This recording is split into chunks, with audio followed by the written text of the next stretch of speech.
귀한 기도 감사드립니다. 오늘 성령의 충만함이라는 제목으로 말씀 증거토록 하겠습니다. 귀하고 멋진 분이 이렇게 오셨네요. 우리가 많이 기도했었는데 우리 이한숙 씨 이렇게 오셨습니다. 박수로 우리 환영할까요? 감사합니다. 또 우리 친구들 은솔이 모건이도 왔네요. 멀리서. 자, 감사해요. 자, 우리 옆 사람과 우리 인사하고 말씀 나누도록 하겠습니다. 우리는 함께 세우는 사랑의 교회입니다. 인사하겠습니다. 성령의 충만함. 오늘로 이제 사도행전 강의 7번째 시간입니다. 일부러 그렇게 한 건 아닌데 완전수 7번째 시간에 드디어 아버지께서 약속하신 것을 기다리라. 이제 성령 강림 사건을 오늘 사도행전 2장에서 우리가 맞이하게 됩니다. 성령 강림 사건이 아주 중요하다고 그랬죠. 사도행전 전체를 통해서 볼 때 가장 중요한 사건인데 이 사건이 사도행전의 결말에 위치하는 것이 아니라 서두에 위치하고 있다는 것. 이것이 또 나름 큰 의미를 갖는다고 그랬어요. 성령 받으면 우리 신앙생활은 끝났다. 이거보다는 성령이 오신 이후에 이 예루살렘 공동체, 이제 교회 시대가 문을 여는데요. 교회가 어떻게 주께서 이루신 하나님 나라의 큰 일을 이제 지속적으로 거침없이 감당하고 있는가를 이 사도행전은 보여주고 있단 말이죠. 그래서 성령 강림의 의미와 또한 우리 성도가 갖는 정체성, 우리 인생을 왜 사는가 할 때에 나라는 존재가 어떤 존재인가라는 것을 알 때에 제대로 그 목적을 가지고 살아갈 수 있단 말이죠. 정말 우리는 존귀한 존재로 원래 창조됐어요. 하나님 형상을 따라 지음받은 우리 인간은 정말 행복해야 되고 복을 누려야 되고 영향력 있는 삶을 살아가도록 그렇게 디자인되었고 창조되었는데 이제는 우리가 그 자리로 돌아가야 한단 말이죠. 근데 이 놀라운 이야기를 사도행전은 우리 가운데 하고 계세요. 그래서 이 성령 강림이 갖는 의미 그리고 우리 성도가 갖는 이 정체성, 사실 이 내용이 중요하기 때문에 우리가 사도행전 강의 2번째 시간부터 4번째 시간까지 이 이야기를 지속적으로 나눠왔었습니다. 아버지께서 약속하신 것을 기다리라. 큰 권능을 받고 내 증인이 되리라. 어찌하여 서서 하늘을 쳐다보느냐, 하늘만 쳐다보느냐, 이런 내용들을 통해 우리가 이 성령 강림 속에서 어떻게 살아야 할까, 우리 성도라면 어떻게 사는 것이 성도답게 복음의 증인답게 살아가는 모습인가, 이것을 쭉 조명해 왔습니다. 그런데 오늘 이제 드디어 이 성령 강림 사건을 통해서 그 내용을 확인하게 되는 것이죠. 예를 들어 우리 결혼 생활도 마찬가지예요. 여러분 결혼 생활 중에 언제가 가장 행복해야 돼요? 볼륨을 조금만 줄여주시기 바랍니다. 하울링이네요. 언제가 가장 행복해야 돼요? 대답이 선뜻 안 나오네요. 자, 여러분 결혼 초기에 행복하고 끝나면 돼요? 그 신혼 초에 신혼여행 갔다 오고 나서 이제 결혼 생활의 행복은 끝? 이러면 큰일 난단 말이죠. 뭐 해야 돼요? 갈수록 해야 돼요. 갈수록. 이게 잘 부부가 결혼 생활을 잘하는 거예요. 갈수록. 그래서 결혼 생활의 황금기는 지금이어야 할 줄로 믿습니다. 할렐루야. 근데 여러분들 표정이 아니 오시다. 갈수록 해야 돼요. 갈수록. 우리 가정만 그런가? 갈수록 해야 돼요. 연애 시절에는요, 생활이 없어요. 그러니까 서로 좋은 모습만 보여주고 누릴 것만 누리고 끝난단 말이죠. 근데 지금은 이제 우리가 성숙해 가는 거예요. 서로의 단점도 보고 연약한 모습도 보는데도 불구하고 넘어가고 지금을 우리가 맞이하고 있단 말이죠. 그래서 지금 가장 우리가 행복해 할 줄로 믿습니다. 우리 다시 한번 옆 사람하고 인사할까요? 지금 행복합시다. 여러분들 정말 행복하고 싶은가 봐요. 오늘 또 그 은혜를 사모하면서 우리가 기대감과 소망을 가지고 사도행전을 펼치도록 하십시다. 늘 사도행전은 역동적인 은혜가 흐르기 때문에 기대감을 가지고 맞이해야 돼요. 자, 오늘 성령 강림 사건 여러분 맞이할 준비가 되셨습니까? 준비가 되셨다면 아멘 하십시다. 네, 자, 오늘도 주요 구절 하가하고 들어가겠습니다. 사도행전 2장 4절 성령의 충만함을 받고 말하기를 시작하니라. 3번 하가 합니다. 성령의 충만함을 받고 말하기를 시작하니라. 성령의 충만함을 받고 말하기를 시작하니라. 성령의 충만함을 받고 말하기를 시작하니라. 자, 오늘 사도행전 2장에 드디어 성령 강림 사건이 소개가 되는데 우리 다시 한번 본문 말씀 읽어요. 오순절 날이 이미 이르매 그들이 다 같이 한 곳에 모였더니 호련히 하늘로부터 급하고 강한 바람 같은 소리가 있어 그들이 앉은 온 집에 가득하며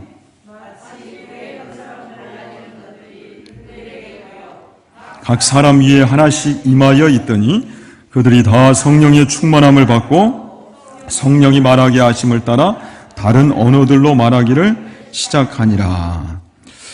자, 성령 강림 사건. 오늘 이제 그 내용을 다시 한번 확인한다고 그랬는데 이 성령 강림이 갖는 의미가 무엇인가? 오늘은 크게 2가지로 이렇게 전하고자 합니다. 성령 강림 사건은 우리 구속사에 있어서도 또 신앙생활에 있어서도 굉장히 중요한 의미를 갖습니다. 그러니까 이 성령 강림 사건을 잘 해석해야 제대로 된 우리가 이 신앙생활의 방향을 잡을 수가 있어요.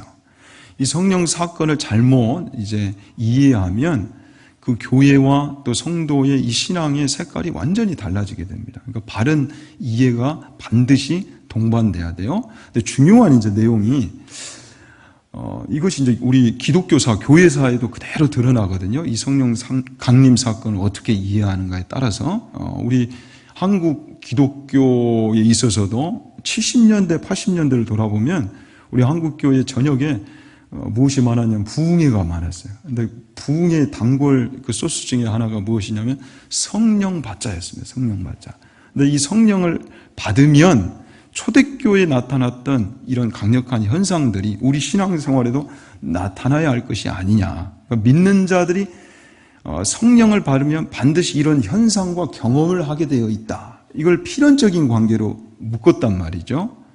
지금이야 이제 이 부분에 있어서 많이 균형을 잡았지만 그때는 그래서 많이 우리 부흥사 목사님들이 그렇게 전했습니다. 한마디로 은사를 받아야 성령이 임하는 것이고 이 성령 강림 사건처럼 우리도 이제는 능력 있는 신앙인으로 거듭나게 된다.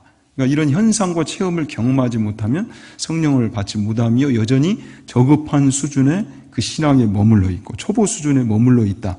이런 식의 내용을 증거했단 말이죠. 여러분 어떻습니까? 그러니까 방언 받지 못하면 쉽게 말해서 성령 받지 못한 거예요. 그래서 저희 어릴 때는 실제 방언은 입으로 하는 거니까 나름의 훈련이 필요하다 해가지고 부흥사 그 목사님들이 나를 따라하시오. 코카콜라 라라라라라 뭐 이렇게도 했단 말이죠. 그런데 이제 지금은 많이 이제 그런 내용들을 잘 이제 정리를 해서 교회가 균형을 잡아가지만 이 부분에 우리가 그 반드시 현상과 체험을 해야 성령을 받았다. 이 연관성. 이걸 제대로 정리하지 못하면 좀 많은 오해를 가지고 신앙생활을 할 수가 있어요.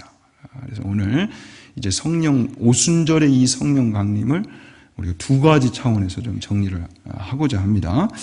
자, 먼저 하나는 새 시대의 개막이라는 차원에서 이 성령 강림 사건, 오순절의 성령 강림 사건을 이해해야 한다는 거예요. 자, 어떤 차원? 새 시대의 개막이라는 차원에서의 의미를 갖는다. 자, 이 성령 강림 사건이 여러분 언제 지금 이루어지고 있어요? 오늘 본문에 보니까 오순절 날이 이미 이르매. 그러니까 누가는 이 사도행전의 저자인 누가는 오순절 이 날을 강조하고 있단 말이죠. 그 날이 이미 이르매. 오순절이 그러면 어떤 날인가? 여러분 오순절이 어떤 날입니까? 우리나라에도 설날, 추석날이 있는 것처럼 이스라엘에도 3대 절기가 있다고 그랬죠. 명절이 있어요. 자, 어떤 날이 있어요? 6월절, 또 77절, 맥추절이죠. 그리고 장막절, 오늘날 이제 추수감사절로 지키는 이 장막절이 있어요. 그런데 오순절은 어디에 해당이 돼요? 이 2번째, 맥추절, 77절에 해당이 돼요.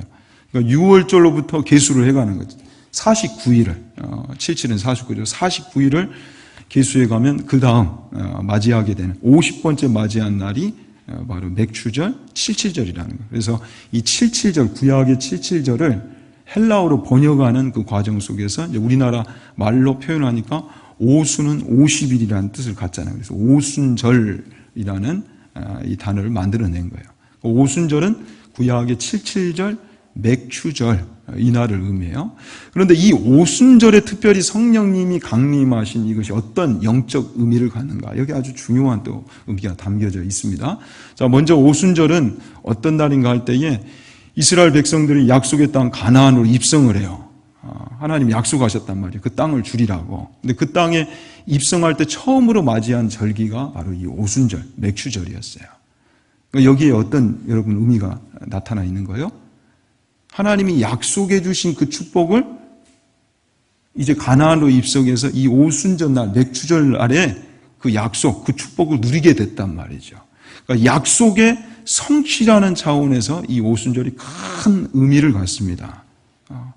자, 아버지께서 약속하신 것을 기다리라. 그 약속 붙들고 지금 이 예루살렘 공동체는 순종하여 마가의 다락방에서 기도하고 있었단 말이죠. 그런데 가나안 땅에 들어가서 그 약속을 누림과 같이 이 오순절에 성령님이 그 약속대로 오셨다. 누가복음이 이렇게 마무리가 되죠. 24장 49절에 볼지어다 내가 내 아버지께서 약속하신 것을 너희에게 보내리니 너희는 위로부터 능력으로 입혀질 때까지 이 성에 머물라. 이 성이 어디예요? 예루살렘 성이에요. 그들이 고향인 갈릴리 지방으로 올라가지 않고 예루살렘에 머물면서 순종하면서 그 자리를 지키고 있었단 말이죠. 자, 이 누가복음의 소편이라 할 수 있는 사도행전에서도 다시 한번 이 내용이 반복되고 있어요. 사도행전 1장 4절 5절 사도와 함께 모이사 그들에게 분부하여 이르시되 예루살렘을 떠나지 말고 내게서 들은 바 아버지께서 약속하신 것을 기다리라. 요한은 물로 세례를 베풀었으나 너희는 몇 날이 못되어 성령으로 세례를 받으리라 하셨느니라. 자, 몇 날이 못되어. 예수님이 언제 순환당하셨습니까? 6월절 시즌이죠. 그러고 나서 부활하셨어요. 40일 동안 제자들과 함께 했습니다. 그리고 나서 오순절, 그러니까 한 열흘 정도 지난 후에 몇 날이 못되어 그들이 약속대로 이 성령님을 맞이하게 됐다는 거예요. 그러니까 약속의 성취라는 차원에서 이 오순절 날 성령 강림 사건이 이루어졌다는 데에 큰 의미가 담겨져 있습니다. 또 한 가지는 이 오순절 날은 어떤 날인가, 맥추절은 어떤 날인가 할 때에 우리가 매번 절기 때마다 이 내용을 나누고 있죠. 자, 절기의 3대 키워드, 우리가 기억해야 할 하나님의 그 귀한 말씀이 있었어요. 무엇이었죠? 지키라, 드리라, 함께 즐거워할지니라. 다음 주가 이제 추수감사절인데 우리 교회는 이 일을 해야 돼요. 생각만 하고 끝나서는 안 되고 우리 주변을 돌아봐야 된다는 거죠. 하나님이 우리에게 주신 그 은혜를 품고 나만 누리고 끝나서가 아니라 끝나면 안 되는 것이고 나눠야 된다는 거. 함께 즐거워할지니라. 그래서 절기는 축제가 돼야 되고 그리고 매년마다 돌아오는데 이 날을 통해서 우리가 기억해야 할 은혜가 있단 말이죠. 그래서 우리 사랑의 교회 안에서는 제일 짱짱한 부서가 어딘가 봤더니 우리 여전도예요. 그래서 여전도에 하고 의논을 해서 지금 코로나 시국에 뭐 다 많은 교회들이 어렵지만 좀 개척교회를 우리가 한번 좀 섬기면 어떻겠는가. 그래서 우리 회장님과 이 이야기를 좀 나눴어요. 우리 여전도회 안에서 좀 활발하게 의논이 되고 결정이 되면 좋겠는데 아무튼 교회는 우리 여성 동지들이 아주 짱짱합니다. 그렇다 보니 저도 남자인데 우리 남자들이 좀 참 짠해요. 우리 남자들이 좀 기를 펴야 되는데 내년에는 좀 우리 아버지 학교도 좀 하고 좀 그래야 되지 않을까. 우리 남자들 보면 얼마나 짠한지 기를 펴야 되는데.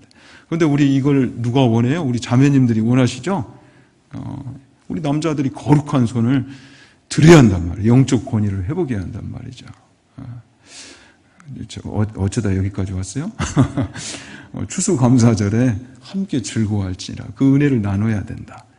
그런데 이 오순절 안에 이 의미가 담겨져 있어요. 그러니까 언제로부터 50일째 되는 날이냐 할 때 6월절이단 말이죠. 근데 6월절은 구원의 은혜를 기념하는 날이에요. 그러니까 그날로부터 그 6월절 시즌에 초실절이라고 있어요. 곡식의 낫에 처음 되는 날.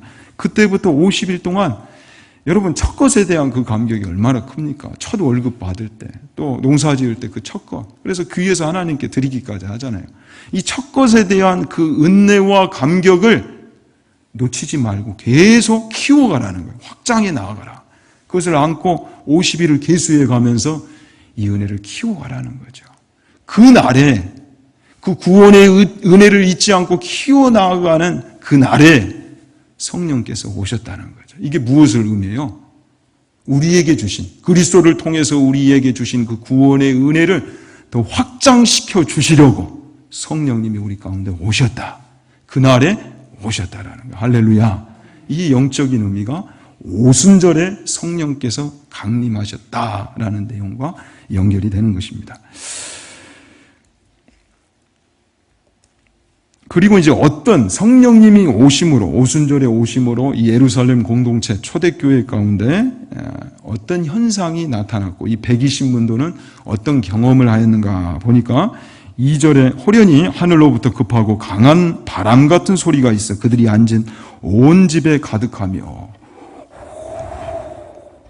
이 정도 소리가 아니라 여기 보면 강한 바람 같은 소리라고 했어요. 태풍 불 때 그거 있죠. 아이고 감사해. 아니 이렇게 큰 소리, 그래도 우리 사랑의 교회는 살아있네요. 이런 강한 바람 같은 소리, 이 소리가 지금 이 마가의 다락방을 강타했어요. 다들 깜짝 놀랐겠죠. 그러면서 동시에 불의 이 혀 같은, 그러니까 이 120문도 각각 그 성도들 위에 불꽃이 핀 거예요. 제가 그 최근에 우리 동기 목사님이 거기 아주 특이한 구생활을 했더라고요. 근데 아무튼 군대 다녀온 사람들의 그 말은 좀 구름을 좀 치우고 들어야 돼. 워낙 뻥튀기가 많아가지고. 근데 자기는 정말 힘든 곳에서 근무했대. 그곳이 어디냐면 산불 진압 특공대였대요. 그런 데가 있더라고요. 봄철에는 잠을 못 잔대요. 상시 대기를 하면서. 근데 그때 많이 죽는답니다. 동기들이. 그 산불 끄러 갔다가 밤새 잠을 안 자고 끈대요. 근데 그 안에 산불이 나는 그곳에 들어가 보면 연기가 자고 가니까 방향을 못 잡는데.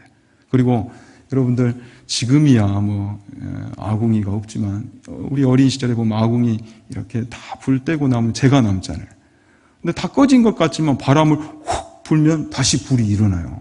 그런 것처럼 산에 나무가 다 탔다고 해서 거기서 긴장을 놓치면 안 된다는 거예요. 언제 어디서 바람이 불지 모르고, 근데 그 바람이 한번 확 불면 다시 그냥 불이 완전히 일어난다는 거예요. 근데 그때 자기는 이 불의 혀를 봤다. 불의 혀. 실제 우리가 불에 보면은 막 움직이는 그 모양을 볼 수가 있죠. 그게 지금 사람 위에, 사람 머리가 지금 타지 않는데도 그 불꽃의 모양이 있다라는 거예요.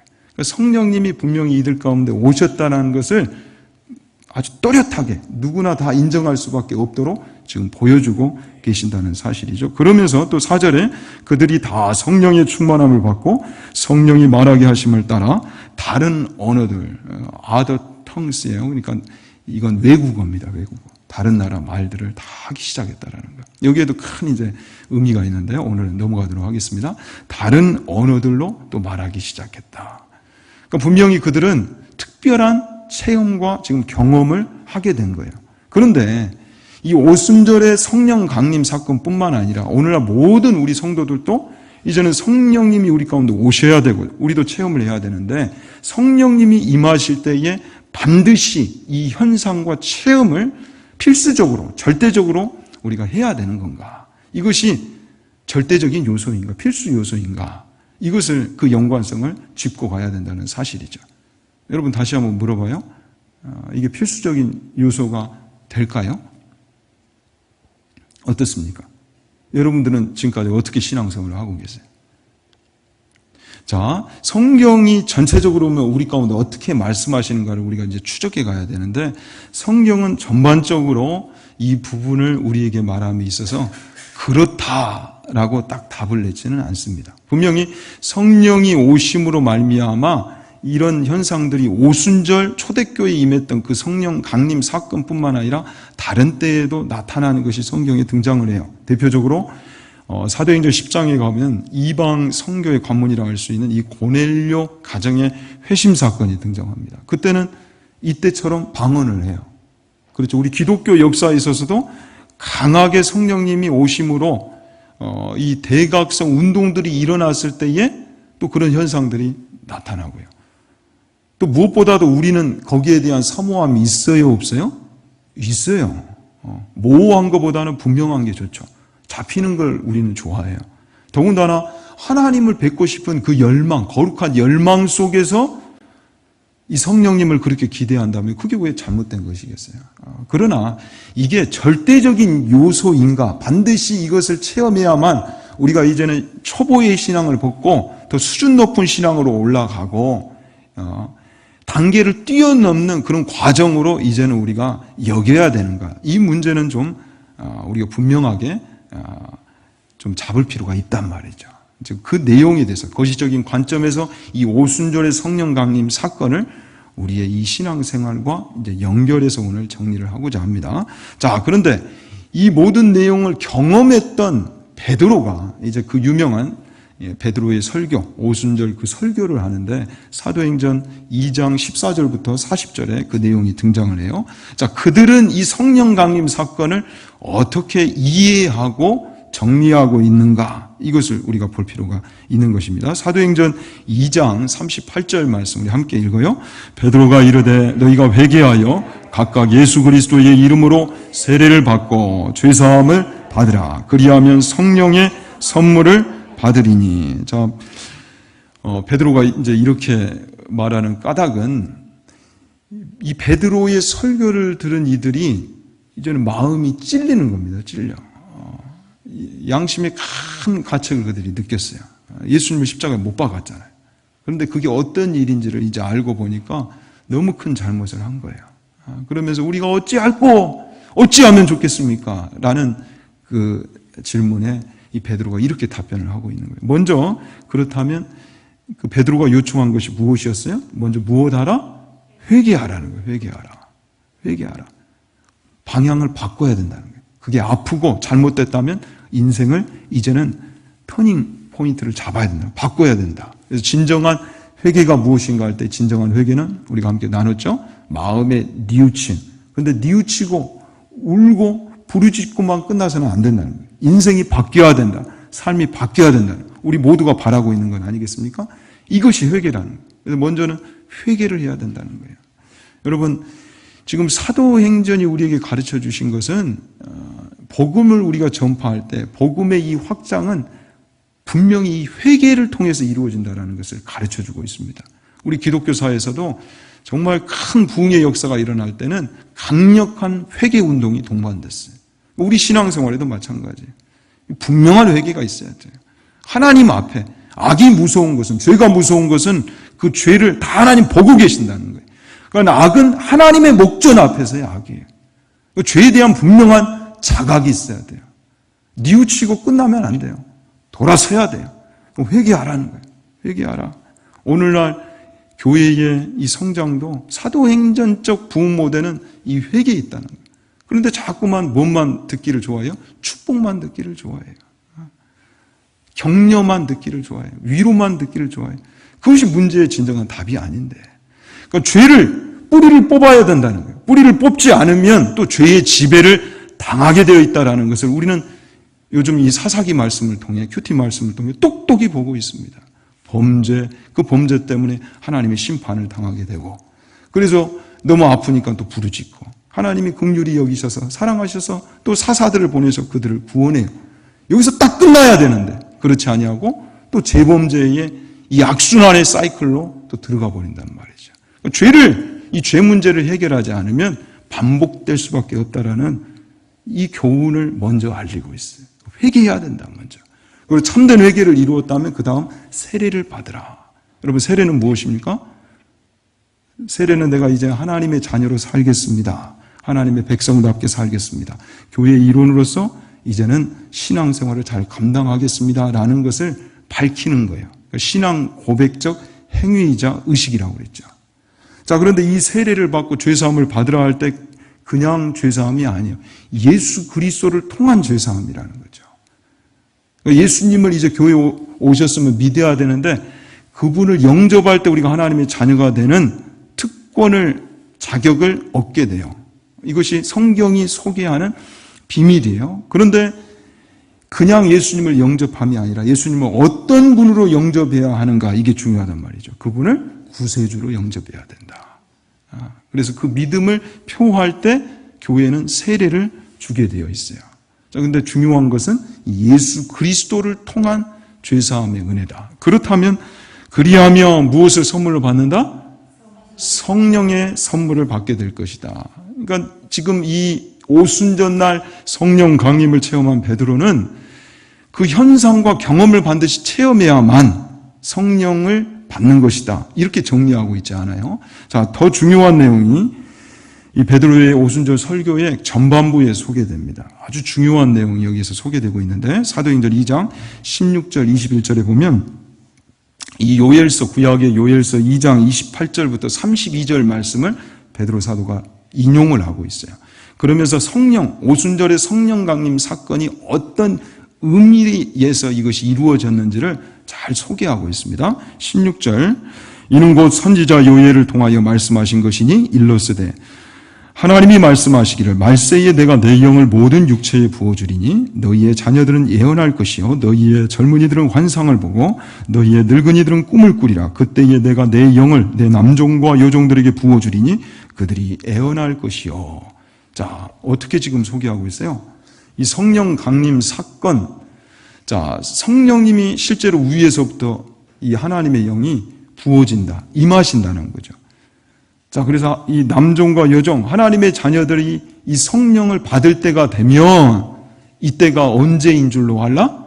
말세인 줄로 알라라는 거예요. 그러니까 성령 강림 사건을 이렇게 조명하고 있어요. 때를 가지고 이야기를 해요. 자, 지금 구약 이 요엘 선지자가 말씀하실 때는 실제로 성령님이 오시지 않았단 말이죠. 그래서 이때가 말세는 아니구나 이렇게 추측할 수 있을 거예요. 그런데 이제 신약시대에 와서 예수님이 약속하신 대로 아버지께서 약속하신 것을 기다리라. 그때가 되면 성령님이 오시겠다는 거예요. 근데 성령님이 실제 오셨단 말이죠. 우리들 가운데 임하였어요. 그렇다 보니 이제는 지금 이때가 어떤 때인지를 알아야 되는 거예요. 말세인지를 알아야 된다는 거예요. 그러니까 성경은 신학적으로도 이 말세를 어떻게 규명하고 있냐면 베드로 사도가 이제 뒤에 또 설명하죠. 예수님의 오심부터 그리고 다시 오실 때까지, 그때는 이제는 하나님의 나라가 완성된단 말이죠. 그때까지를, 특히 이 구속사의 순서상 가장 마지막에 위치하고 있는 이때가 말세라는 거예요. 예수님의 초림부터 재림까지. 그래서 이거는 종말론적인 의미를 가진 것과 동시에 새 시대가 열렸다는 거죠. 이 기간 동안은 성령님이 오셔서 주도적으로 이 구속사역을 이제는 이루어 가신다는 거예요. 이것을 우리는 성령의 효과적인 부르심이다. 그분의 사역을 그렇게 표현을 했어요. 그러니까 이 시대, 새 시대의 막이 열린 거예요. 성령 시대 그리고 교회 시대가 열게 됐단 말이죠. 이것을 지금 이야기를 하고 있어요. 그래서 성령 강림 사건은, 특히 이 오순절의 성령 강림 사건은 우리가 어떻게 이해하고 정리해야 되는가, 해석해야 되는가 할 때에 성령 강림은 그 강림에 따른 현상을 예수를 믿는 자들이 반드시 경험해야 할 전형인가, 아니면 성령 강림은 새 시대를 여는 선포인가 할 때에 여러분 우리가 이제는 어떻게 정리를 해야 돼요? 새 시대, 성령 시대, 교회 시대를 여는, 새 막을 여는 선포로서 이 오순절 성령 강림 사건을 이해해야 된다는 거예요. 자, 여기까지 어떻게 따라오셨습니까? 그래도 우리 이한숙 우리 선생님은 수준이 딱 봐도 수준이 있어 보이셔서 이미 또 성당을 다니셨기 때문에 어느 정도 아실 거예요. 근데 오늘 가장 어려운 설교를 할 때 하나님이 이분은 수준 높으신 분이라 이때 보내셨어요. 아주 지금 굉장히 수준 높은 이 부분을 이제 딱 넘어가면 우리 신앙생활이 더 또렷해집니다. 자, 그래서 성령, 오순절의 성령 강림 사건은, 자, 먼저 첫 번째는 어떤 의미를 갖는다? 새 시대의 개막이라는 차원에서의 의미를 갖는다는 거죠. 이제 새 시대가 열렸어요. 성령 시대, 교회 시대가 열리게 됐다는 이 선포를 누가 보더라도 알 수 있도록, 여러분 결혼식은 숨어서 할 필요는 없잖아요. 누가 봐도 알 수 있도록 이렇게 개막을 보여주셨다라는 부분입니다. 자, 이 내용을 이제 가지면 우리가 다음으로 넘어갈 내용이 어떤 부분이겠어요? 그럼 새 시대의 우리 성도들은 어떻게 살아야 할까? 이 질문을 당연히 품게 되겠죠. 그럼 새 시대에 어떻게 우리가 신앙생활하는 것이 잘 하는 것일까? 이 내용과 이제 이어지게 됩니다. 그래서 성령 강림 사건, 오순절의 성령 강림 사건은 두 번째로 하나됨과 함께라는 차원에서의 의미를 갖는다. 그러니까 우리가 복음의 증인답게 하나님의 자녀답게 이제 살기 위해서 우리가 바뀌어져야 되는데 이를 위해서 성령님이 오셨다는 거죠. 여러분, 하나님은 세상을 바꾸시지 않고요. 누구를 바꾸기를 원해요? 나를 바꾸기를 원해요. 나를 바꾸시겠다는 거예요. 우리를 바꾸셔서 새 시대를 맞이하게 하시겠다는 거죠. 이것을 위해 누가 오셨다? 성령님이 오셨다. 그래서 이 성령 강림 사건을 우리가 정리하면 구원에 관한 보다 풍성한 의미를 우리가 헤아리게 돼 있고 또 우리 신앙생활이 더 능력 있는 그 자리로 초청을 받게 됩니다. 성도의 이 정체성, 우리가 자부심을 가지고 살아도 되는 이 성도의 바른 정체성을 확립시켜 주죠. 자, 그래서 구원이 무엇일까? 여러 가지로 우리가 표현해 볼 수 있겠지만 가장 성경적인 구원의 내용은 예수님이 이 땅에 구세주로 오실 때에 그 받으신 그 이름 안에 간직되어 있어요. 마태복음 1장 23절. 보라, 처녀가 잉태하여 아들을 낳을 것이요 그의 이름을 임마누엘이라 하리라 하셨으니 이를 번역한즉 하나님이 우리와 함께 계시다 함이라. 자, 구원이 무엇인가 할 때 여러분, 구원이 무엇이에요? 임마누엘. 하나님이 우리와 함께 하시는 것이 구원이라는 거예요. 자, 원래 우리는 하나님의 형상을 따라 하나님과 함께 할 수 있는 그런 존재로 지음을 받았는데 죄가 들어온 이후에 이제는 그 생명과 복의 근원이시는 하나님과 단절이 되어버렸어요. 그렇다 보니 우리가 이제는 어떤 고통을 안게 돼요?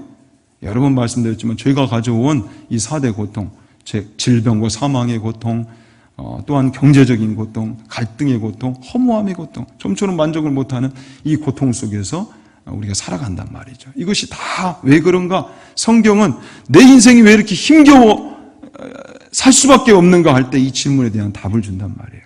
죄 때문이라는 것이 때문에. 하나님을 떠난 우리의 형국 때문에 그렇다. 자, 그러면 이제는 우리는 구원이라는 은혜가 필요한 존재들인데 누가 우리를 이 죄의 구렁에서 그 사망과 고통의 구렁에서 꺼내줘야 되는 거예요. 꺼내줘야 되는 거예요. 이 일을 위해 누가 오셨다? 예수님이 오셨단 말이죠. 그분이 오셔서 이 구속의 일을, 구속사역을 감당해 주셨다. 그 결과, 자, 우리가 어떻게 된 거예요? 반목되었던 하나님과의 관계가 이제는 화목의 관계로 바뀌어졌다는 거예요. 하나 되는 관계로, 함께 할 수 있는 관계로, 생명과 복의 근원이신 그 하나님과 함께 하기 때문에 이제는 다시금 우리가 행복을 누릴 수가 있게 되고 영향력 있는 삶을 살 수 있는 그 자리로, 그 놀라운 자리로, 은혜의 자리로 우리가 초청을 받게 됐다는 거예요. 그러니 우리가 얼마나 복받은 존재예요. 구원은 무엇이다? 하나 됩니다. 함께, 홀로의 존재가 아니라 함께의 존재로 바뀌어지는 것이 바로 구원이라는 거죠. 예수님이 이 내용을 해서 요한복음 17장에 아주 풍성히 설명하고 계십니다. 21절, 17장, 요한복음 17장 21절, 아버지여 아버지께서 내 안에 내가 아버지 안에 있는 것 같이 그들도 다 하나가 되어, 이 하나가 됨, 구원의 은혜를 통해서 우리가 누리게 된 하나됨의 이 은혜, 이것을 강조해요. 반복해서 강조하고 계세요. 22절에도 우리가 하나가 된 것 같이 그들도 하나가 되게 하려 함이니이다. 23절에도 곧 내가 그들 안에 있고 아버지께서 내 안에 계시어 그들로 온전함을 이루어 하나가 되게 하려 함은 아버지께서 나를 보내신 것과 또 나를 사랑하심 같이 그들도 사랑하신 것을 세상으로 알게 하려 함이로소이다. 이 하나됨 안에 우리가 하나님과 하나 될 때 누리게 되는 그 풍성함이 다 깃들어 있다는 거예요. 이것이 구원이 우리 가운데 가져다주는 은혜라는 사실이죠. 요한복음 14장 1절부터 4절까지, 자, 예수님이 이제 이 구속사역을 이루시고 나서 어떻게 하셔요? 승천하셔요. 그러면서 이런 말씀을 남기십니다. 너희는 마음에 근심하지 말라. 하나님을 믿으니 또 나를 믿으라. 내 아버지 집에 거할 곳이 많도다. 그렇지 않으면 너희에게 일렀으리라. 내가 너희를 위하여 거처를 예비하러 가노니 가서 너희를 위하여 거처를 예비하면 내가 다시 와서 너희를 내게로 영접하여 나 있는 곳에 너희도 있게 하리라. 내가 어디로 가든지 그 길을 너희가 아느니라. 여러분, 예수님이 승천하셨는데 우리의 거처를 마련하기 위해서 올라가셨대요. 그리고 다시 오신다라고 약속하셨어요. 자, 초림 때는 예수님이 왜 오셨어요? 하나님과 우리가 함께하는 부분에 있어서 걸리는 게 있단 말이죠. 그게 뭐예요? 죄 문제예요, 죄. 그러니까 이 죄를 해결해야 돼요. 이게 성결 과제예요. 그래서 이 일을 위해서 예수님이 초림 때는 오셨고, 이 구속사역을 이제 완성하신 후에 승천하셨어요. 그리고 다시 오신대요. 재림 때는 그런데 어떤 일을 위해서 오신다? 우리와 영원히 함께 사시려고. 그래서 다시 오신다는 거예요. 이게 우리에게 얼마나 큰 소망을 줍니까? 함께라는 거예요, 함께. 우리와 영원히 이제 함께 하시기 위해서 그분이 또 다시 오신다는 거죠. 그래서 구원의 궁극적인 목적은 무엇인가 할 때에 이 요한복음 17장 21절 안에 이 내용이에요. 아버지여, 아버지께서 내 안에 내가 아버지 안에 있는 것 같이 그들도 다 하나가 되어 우리 안에 있게 하사 세상으로 아버지께서 나를 보내신 것을 믿게 하옵소서. 여러분, 우리 믿는 자들은 다 알아요. 하나님을 마음에 모시고 나서 이 하나님을 찾을 때 우리가 얼마나 큰 역전을 맞이하는가. 문제만 쳐다보고 있을 때는 그렇게 심란하고 낙심이 되고 힘겨운데 그 문제를 넘어 나를 구원하신, 나를 너무도 사랑하신, 그래서 독생자 예수 그리스도를 내어주실 만큼 나를 사랑하신 그 하나님을 붙드는 순간, 그 하나님을 의지하는 순간 우리의 심령이 바뀌어진단 말이죠. 빛이 임해요. 근심이 떠나가요. 하나님과 하나 될 때 구원의 은혜를 누리게 된단 말이에요. 이것이 바로 구원의 궁극적인 목적이에요. 그리고 요한복음 14장 16절 18절에 이 내용을 이제 성령님과 연결해서 예수님이 보다 풍성하게 설명을 해주시는데요. 16절에 내가 내 아버지께서 구하겠으니 그가 또 다른 보혜사를 너희에게 주사 영원토록 너희와 함께 있게 하리니. 자, 성령님을 보내심도 어떤 이유다? 이 함께를 위함이다. 우리는 홀로 존재가 아니라 이제는 함께의 존재로 거듭나게 되었다. 그런데 성령님을 예수님이 또 다른 보혜사로 여기서는 설명하고 있어요. 또 다른 보혜사. 자, 보혜사라는 이 단어가 어떤 의미를 갖습니까? 헬라어로는 파라클레토스예요. 그러니까 곁에서 돕기 위해 불려진 자, 이런 뜻을 가져요. 그러니까 성령님이 우리 안에, 자, 예수님을 이제 믿는 자들은 성령님이 우리 가운데 오세요. 내주하신단 말이죠. 그러면서 우리를 진리의 자리로, 하나님의 뜻을 이룰 수 있는 그 거룩한 자리로 우리를 인도하시고 우리를 돕고 계신다는 거예요. 그러니까 우리 이제 성도라는 존재가 얼마나 놀라운 존재인지가 이제 정리가 되는 거죠. 성령이 오심으로 말미암아 우리는 이제 홀로 인생이 아니라 하나님과 함께하는 인생, 하나 되는 인생, 그 구원의 은혜를 풍성히 누릴 뿐만 아니라 나눌 수 있는 그런 존재로 살 수 있게 되었다. 이 놀라운 은혜를 이제는 만방에 알리는 사건이 있었으니 그 사건이 무엇이다? 이 오순절 성령 강림 사건이다. 그래서 그는 너희와 함께 거하시며 또 너희 속에 계시겠습니다. 내가 너희를 고아와 같이 버려두지 아니하고. 저는 이 구절을 읽을 때마다 얼마나 좋은지 몰라요. 나를 고아처럼 내버려 두시지 않았구나. 나는 홀로가 아니구나. 하나님이 함께 하시는구나. 로마서 8장에 가보면요. 그래서 우리 성도의 존재론, 정체성을 아주 풍성하게 밝히는 구절들이 너무 많이 소개됩니다. 우리가 전에도 나누었었죠. 육신을 따르는 자는 육신의 일을, 영을 따르는 자는 영의 일을 생각하나니 육신의 생각은 사망이요 영의 생각은 생명과 평안이니라. 자, 사역이 귀한 것은 이 사역은 하나님의 일은 아무나 하는 것이 아니란 말이죠. 영을 따르는 자들, 성령이 오셔서 성령을 따르는 자들만이 할 수 있는 거룩한 과업이 사역이기 때문이라고 그랬어요. 그래서 우리는 이제는 그냥 살지 않아요. 성도는 구별된 자들, 거룩한 자들인데 우리 속에 다른 기준, 세상에서 맛보지 않았던 다른 기준이 이제는 우리 속에 들어와 있어요. 성령이 계시기 때문에. 그래서 하나님의 뜻이라는 그 기준을 따라서 살지 않으면 우리가 불편해요. 평안하지 않아요. 그런데 하나님이 무엇을 기뻐하실 거라는 것을 조차 순종의 삶을 살 때는 우리의 마음에 평안이 임해요. 기가 막혀요, 여러분. 저기 어디 불교에서는 뭐 귀신처럼 한다고 그러는데, 그건 귀신 신나라 까먹는 소리고요. 우리가 알아요. 우리가 영적인 존재이기 때문에. 영적인 존재이기 때문에. 무엇이 맞는지를 안다니까요. 기가 막혀요. 귀신이 내 옆에 있으면 좋겠어요? 천사가 내 옆에 있으면 좋겠어요? 천국 갔으면 좋겠어요? 지옥 갔으면 좋겠어요? 기가 막힌 게 우리가 영적인 존재이기 때문에 알아요. 그런데 성령이 오심으로 말미암아 더 알아요. 더 분명해져요. 그분이 우리 가운데 조명하시니까. 그 빛을 받아서 하나님이 기뻐하실 것을 쫓아가는 것. 그때 우리의 인생에 평안이 임한다니까요. 한번 그렇게 살아보세요. 자, 그래서 고린도후서 10장 3절부터 5절, 우리가 지난 수요일에도 나눴지만 사람이 변할 수 있는가? 성경은 변할 수 있다라고 소개해요. 변할 수 없다라고 소개해요. 변할 수 있다라고 소개해요. 우리 힘이 아니라는 거예요. 누가 오셨기 때문에? 성령이 우리 가운데 오셨기 때문에 가능하다는 거예요. 자, 고린도후서 10장 3절 5절 말씀 함께 읽습니다. 우리가 육신으로 행하나 육신에 따라 싸우지 아니하노니 우리의 싸우는 무기는 육신에 속한 것이 아니요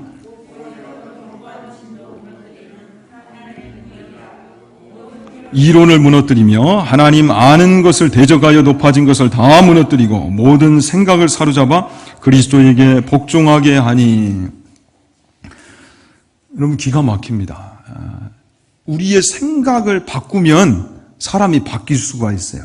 그런데 이 악을 향해, 죄를 향해 끊임없이, 우리의 죄성이 너무 뿌리가 깊기 때문에 우리는 끊임없이 우리의 생각이 그쪽으로 간단 말이죠. 그런데 그 악한 생각을 사로잡아버리는 거예요. 딱 묶어서 그리스도께로 복종하게 만드는, 하나님이 기뻐하시는 그 자리로 옮긴단 말이죠.